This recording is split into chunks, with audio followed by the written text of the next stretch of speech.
రూపాయలు మాట ఇచ్చాడో ఉన్నారేమో అని వచ్చాం. ఆయన లేరు, ఆయన రాడు అని చెప్పారు. అందుకే మేము అక్కడ కూర్చొని ధర్నా చేస్తా ఉంటే అధికారులకు వినతిపత్రం ఏమని చెప్తా ఉన్నారు. మేము అధికారులకు వినతిపత్రం ఇస్తా ఉన్నాం, కానీ కాంగ్రెస్ పార్టీ మాత్రం వచ్చే బడ్జెట్ సెషన్ లో ఖచ్చితంగా మహిళలకు సంబంధించి 2,500 రూపాయలకైనా, స్కూటీలకు సంబంధించి బడ్జెట్ అయినా, 2,000 నుంచి 4,000కు పెన్షన్ పెంచే బడ్జెట్ అయినా ఖచ్చితంగా దీని మీద డబ్బులు పెట్టాలి. మీరు నిధులు పెట్టకుండా మళ్ళా ఒక సంవత్సర కాలం టైం పాస్ చేసేంత టైం కాంగ్రెస్ పార్టీకి లేదు. ఎందుకంటే ఇదే చివరి ఫుల్ బడ్జెట్. నెక్స్ట్ బడ్జెట్ అప్పుడు పెట్టే అవకాశం ఉండదు. కాబట్టి ఈ బడ్జెట్ లో ఆడబిడ్డలకు ఇచ్చినటువంటి హామీలు నిలబెట్టాలని కాంగ్రెస్ పార్టీ డిమాండ్ చేస్తా ఉన్నాం.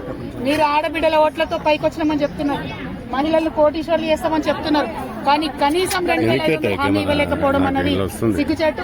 తక్షణమే కాంగ్రెస్ పార్టీ ఈ బడ్జెట్ సెషన్ లో మీరు 2,500 మహిళలకు పెట్టాలి.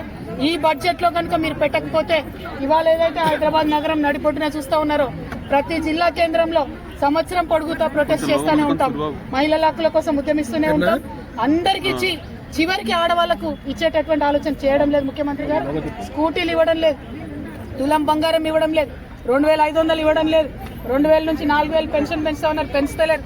ఇంటికి ఒకటి కాదు 2 పెన్షన్లు ఇస్తామన్నారు. అవ్వలు ఎదురు చూస్తున్నారు పెన్షన్ వస్తుందేమో అని. ఇప్పుడు తాతలకే పెన్షన్ వస్తున్నటువంటి పరిస్థితి ఉన్నది. మరి అవ్వలకేం సమాధానం చెప్తారు? స్కూటీ కోసం ఎదురు చూస్తున్న ఆడపిల్లలకి ఏం సమాధానం చెప్తారు? 2,500 వస్తాయని ఎదురు చూస్తున్నటువంటి అక్క చెల్లెలకి ఏం సమాధానం చెప్తారు? వీటి మీద ముఖ్యమంత్రి గారు తప్పకుండా మనకు సమాధానం చెప్పాలి.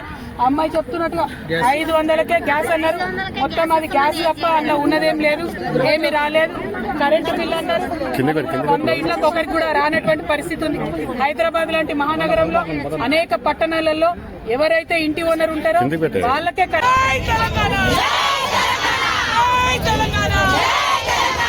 ఆడబిడ్డలకు